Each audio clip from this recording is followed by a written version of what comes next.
Ia o te whatalofa atu le nei tu la le aso Samoa.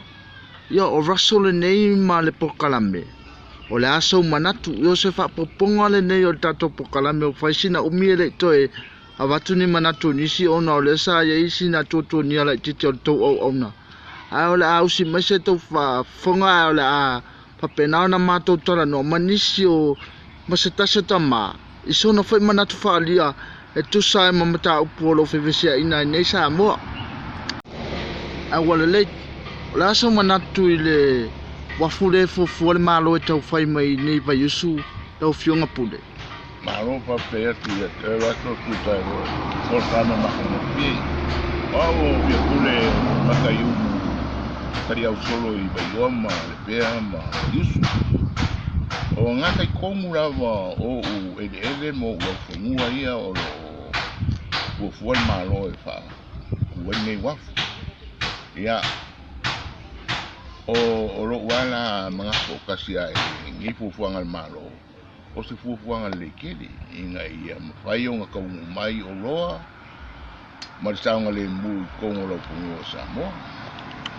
E le inia fianga i le tūlanga o le vinga leo lau songa? E ia fianga. Ai, i o menga, e whai muri. A o mai vengo le wafu le mea o le a... O ia fianga. La kauma ia fianga. Ia, e lua i kua o le mkaupu. Whai fo o le kua le malo. Ia o le kua fo ia le... A nguu ma tuanga o lo i kua kongu. Ia. Ia, ngufuanga. O le se tatu whisiri o lasa uilo i el tūlanga o lo o i eile tamao a ingo Samoa. Ia wang ngei lawa ngufuanga umalawa malo o whai. Ngufuanga umalawa inga i mwhai o nga leide tamao a ingo malo o Samoa. A ki leile me ke waile o loa. Ia ki leile waile o loa e mai kongu. A ki leile o loa e mai kongu. Ia kal kongu la kongu o fia na mwhai kongu wha kongu o fia o loa. O le aso uilo i le tā ua o le mea leo le whainga whitwhiringa le atunu upo o le whainga pālota. Ilane ku. O le aso uilo i le tā ua o le mea le tā ua le whainga whitwhiringa le atunu upo o le whainga pālota. Le aso uilo le tā ua o le whainga pālota. O le kā ua la whainga pālota, o le marienga i kasi. Au kasi ngā po ia o se mga upo po ia ua whakumai kai pia po o le whaipule. O le palemia ia o le mea la mai kasi o le au kasinga ngai le e ka ua i kere mo le o le upula e o le paloka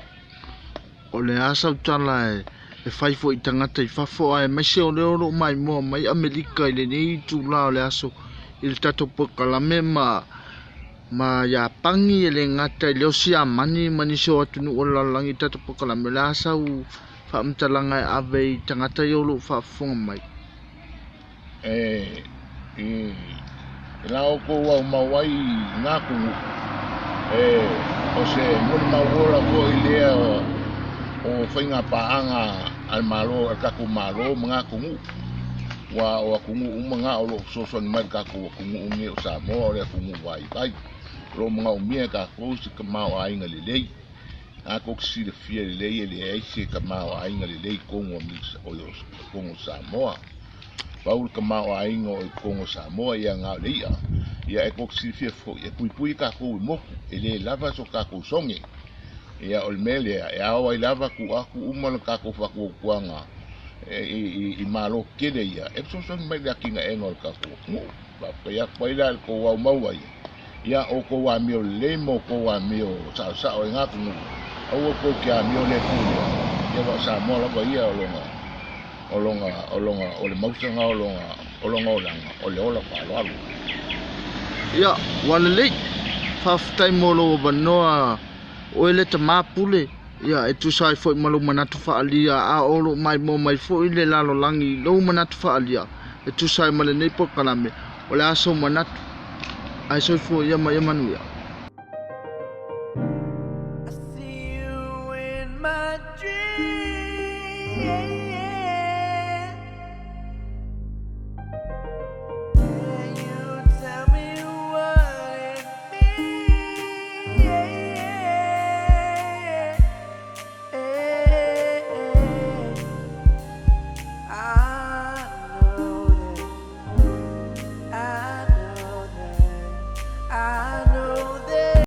ia mo na ufata lo fatu de nei tu la le aso Samoa au tu mai mo mai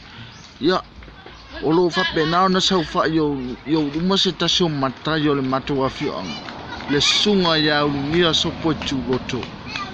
o la fa pena fo na fa ali tu so na manatu tu sai mata upu o lo lu ngala lo nei so tato tu nu go Samoa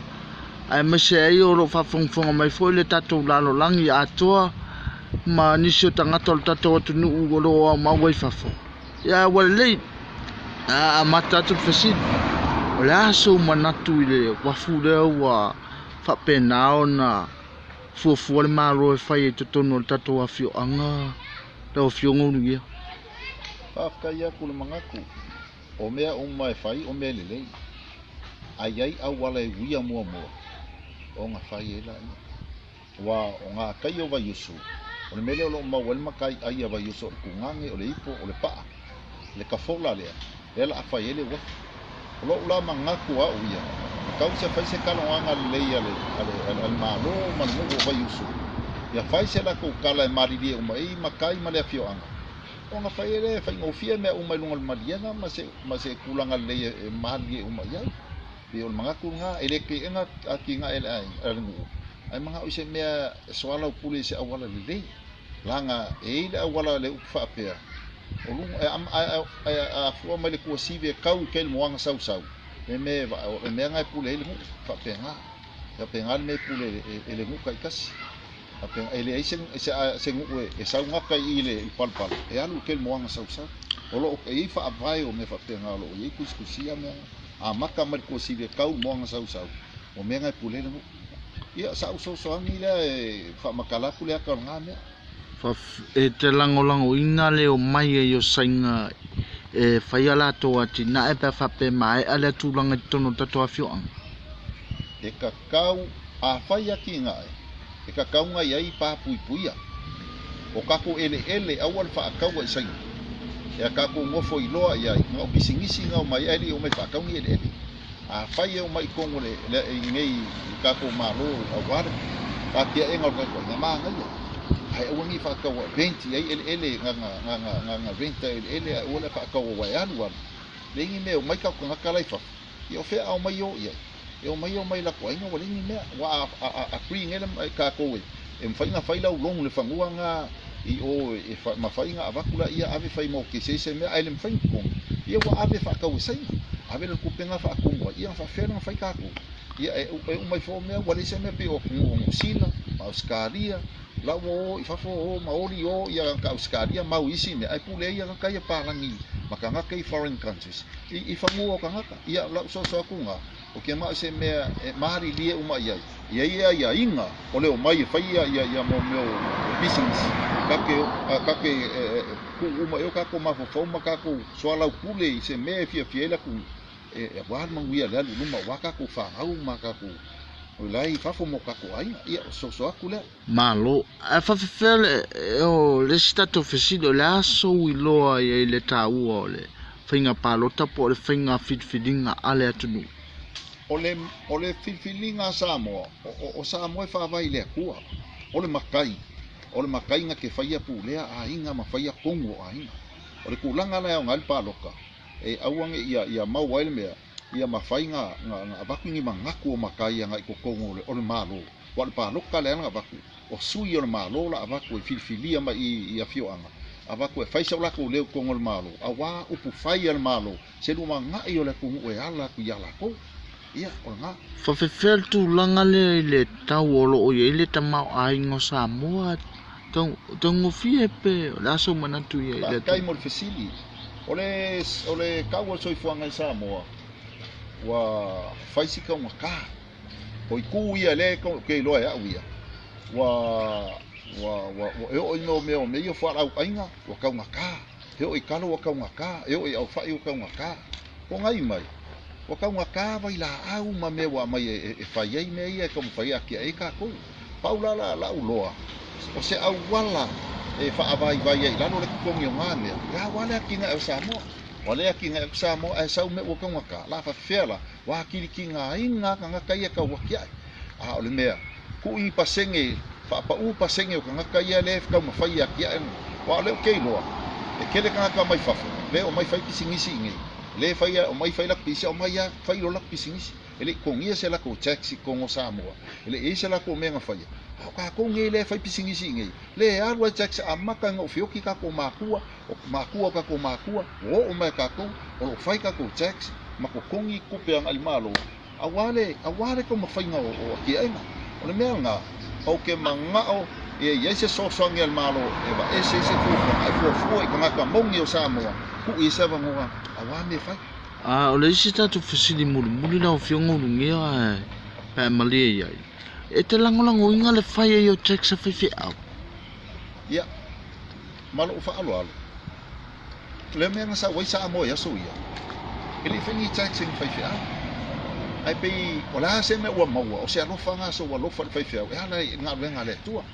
ku sala e ba ku ko pen fai au o se menga wa ka wa poilo wa lo fa ile ku e ala yang au o ngala ko la se me evaku mo loko fo ave yai wa e mau fai au ko kongi mau fai au ele ko ngia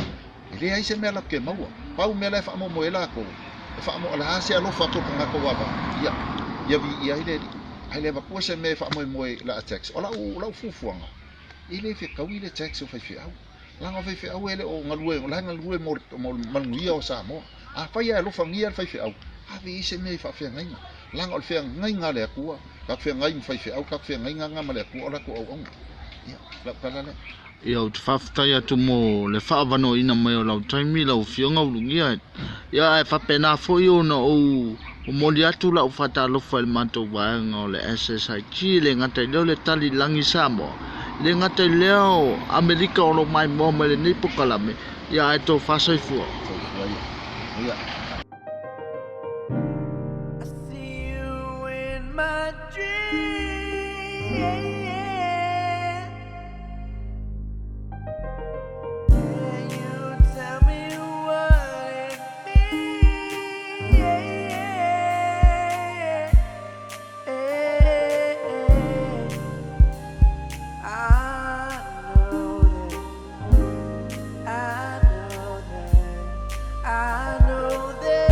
ia o te whatalofa atu Samoa i le nei tula le aso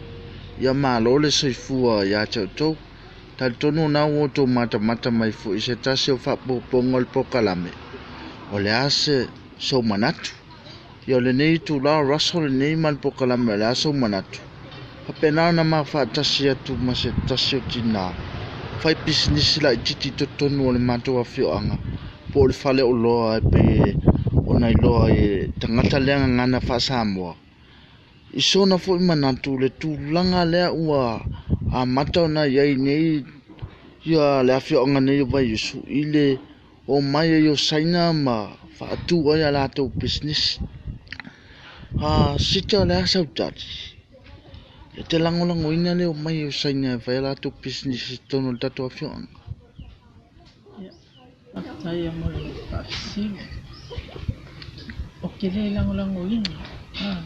O ngoi kuengi. La ia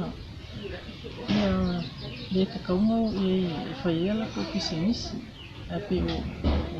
popongo o kako whioanga. Ia. O saina le whai whaalawela. I le whai mea whaalawela. Ia api o kako. Ia ngai pisinisi ia le kau kuai ia. Ia le loko. Kau siai a ina. Ia kau kuai ko i kongo. Ia alela ala o mai lela hoi pisinisi sai. Ia e ave umai la koko. Ia aluna wale a o penko. Alele la ale mawhai e mako. O wailen penka ko whakauam saingo. Saingo kele la koko. Ito se kaya pule mo whaale. La asau titilo i tu mau pea le sao ale. Se leni sa e maua mai Jamie ele i tu posturang fa pea pe. Le ia bele ko e mo ia ole ko aku ko ile ia pe o pe misa ia ma ko ia sa ko pisinisi ma ko ka ko. Asa le ia pe no na wa se le fai fa kingo ia au nga ia pe ni ia bele ko e kusa fa ka Whawhela le tūlanga le wafu le fuafua le malo e tau a mai te tono le awhionga nei. Wha leo te mai tau atu e le na vai Yesu e onua a fia i le fuafua ngā le malo i ana fo i fuafua ngā wha le atina e te langolango ina pe na so mana tu le tūlanga. Ia, talponga ole ele fongi ia le fofuanga le malo i le wafu ke lango se le don whakaakia ia le a i fofuanga le malo ia talponga ia o se ngaluanga le lei a pe o le siku o le a ke le o ngā awhianga o ngā kaifale me feo lai ko ka kongu pe o tangangi ia me whapea ia me se fo i o mai a inga ia laka mai ave ia inga ia afia i fucking o le asa wiloa iai o le statu fesili le la atu o le asa wiloa iai o le ta ua o le mele o le whainga whitwhilinga o le atunu ui le asa o le whainga pālota sau oe ai loa al titi loi e ka awa e pei o sui e o le awhiwhiri e hukuma ia o saole o saole a kamaka uma pei o ia lea o le a whaima o ka kusui le la awhiwhiri ia pei o kamaka ngā whaima a wako uma e mga kone o uma le kumaro pe o ia lea le a alo e monmori a kufo ia mga uma le kumaro i me whakingo ai pe o awala ngā nue o vai ia me whapea ngā monmori le kumaro Whawhele tūlanga le teksa o whaiwhi au asa uloa e tatau ana whaini teksa o whaiwhi au pole au whailotu. Ia. O ke lango inga le taxi o whaiwhi au. O tūngi. E kale sia le ata pole kele se kipe e mau e kako whaiwhi au. Ia a la usta ia langa ia la whina la maro o kele wa kinga e whaia al maro a kinga kele ia o wale kele al mai awala so se aki mai no fucking ia ape o taxi e fucking ia nga so nga venga da ki nga ro o ke lango inga la ia le taxi fa au ia a fa pe e o nga ro fa ele o ko ele fa pe fa au ape ia e como kongi la taxi ele kai fi nga wa nga I o I pale mio o komu ule fa a ole ska ko ma I komu wa ya ale fi nga wa mai awo ko a se ko ka wa le ko tele ko ia taxi e fa kingo ia kinga e ini o lo fa anga mo le tato mansa mo ata alo di pulolang o mata mai fa stato tunu ya e mo dia ku ia fa mangianga I ka ko mansa mo e ko ka alo ko ia ka si ia le lo fore ia mo ka pele le ma lo si e alo mo fa no sa lo ave fu ai ala ko ia le mo si ka ko mo ia ngala tiki ia pe o le ave fu ala sa mo le e la lo ai sa mo ia ngale le ia ila maska ko laka se ma ia ala singa wa ia kamang yang mo kalunga koi ia fa tempo la vanoa o el china ia na wo tu fa funga se tasio manato le china le mato fiang e tu sai maniso mata upolu olu ngala lo ni se tato no ai to fa sai fu ma ia manuia